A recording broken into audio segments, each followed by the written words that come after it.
hi, my name is Miss Amy. I'm one of the children's librarians here today, and I am going to be showing you how to do a catch a spider by its toe mason jar craft. And it's a little bit spooky, which is perfect for this spooky season. So I'm going to switch over to a different camera view where you're going to see my hands do all the action, and we'll go over what you need to do this simple craft. All right? Okay, let's get started. Okay, for this catch a spider by its toe craft, you simply need a bowl of water. I wish I had a cauldron, but I don't. That'd be harder. You need a mason jar, and this one I got at Dollar Tree, and it actually has a cool little tea light holder, which is kind of a bonus. But try to get a mason jar if you can without any logo stuff on the shell. It just makes it easier and a little bit less. It makes it easier to be spookified, I guess. This is just a tea light, again from Dollar Tree. This had a rose attached, so I just simply plucked the felt rose off because you're not going to be able to see inside too well. So they were just out of regular electric tea lights, or not electric, battery tea lights. But the cool thing with this, I don't know if you can see, is it changes colors. So that's another bonus. So far we're at a mason jar, a tea light, and then we have nail polish. So I have black and I have orange. And again, these are, I got at Dollar Tree for $1 piece.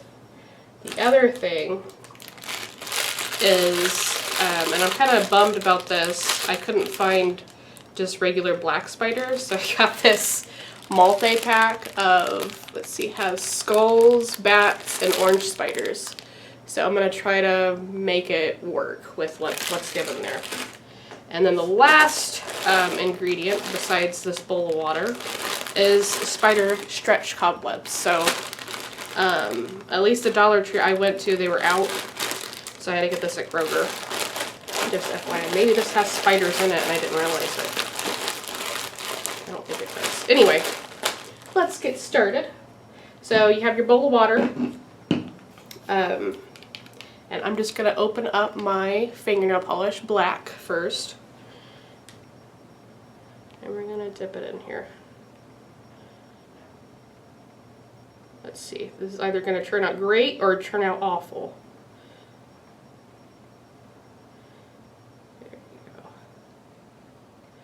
There we go, that's the action. I like seeing this. And you can make a pattern if you want. I don't really know how well this is going to translate if you make a pattern once you dunk in the glass.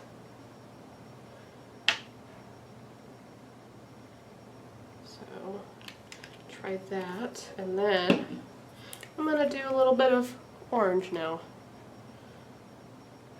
Ooh, see, that went a lot quicker. This has glitter in it. Even better. Okay. I might add some more black then over the glitter.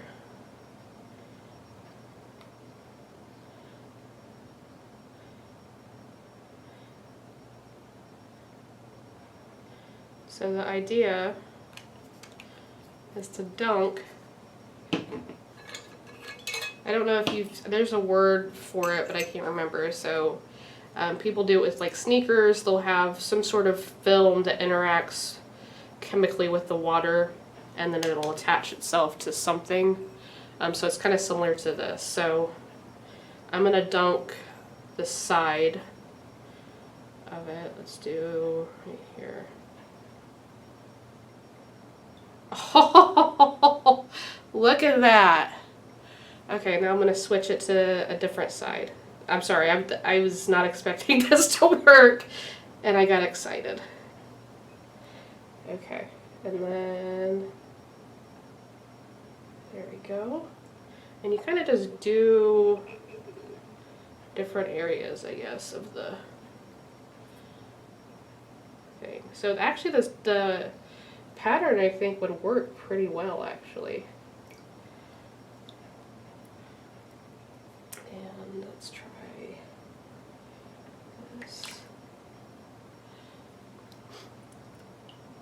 Okay. Put the water out of there. The other thing, I'm going to move this bowl of water now, is I'm going to, while it's still wet and kind of sticky, attach the spiderweb stuff to it. And you don't need a whole lot. Oh, I'm incredibly weak, or this is incredibly strong spiderweb stuff. Probably that I'm weak. Okay.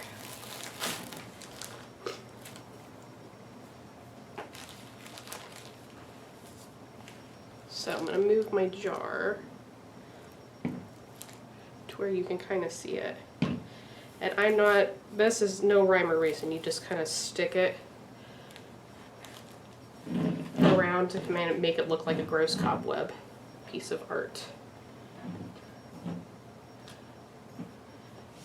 And the one thing that I would say is get more black than what I've got in here.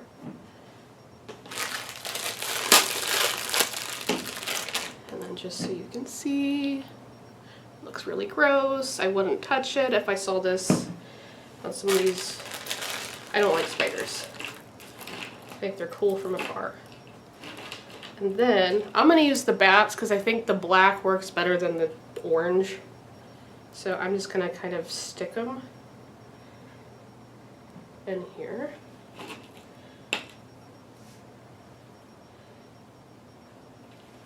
And in theory, you know, you do this with spiders and it gives probably a better effect than bats. But you got to work with what you got. And then this, like I said, it's really neat. You just turn this on, and the effect is not going to be completely apparent until nighttime, but this looks pretty dang cool. That turned out better than I thought it would. So there is your spooky mason jar. So water, and you're going to get your hands a little fingernail polished. So water, tea light, mason jar, spooky cobwebs, fingernail polish, and spooky bats, spiders, whatnot.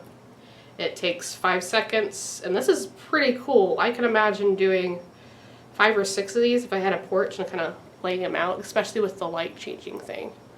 So, I know you can't see my face, but thank you for joining me for this tween craft.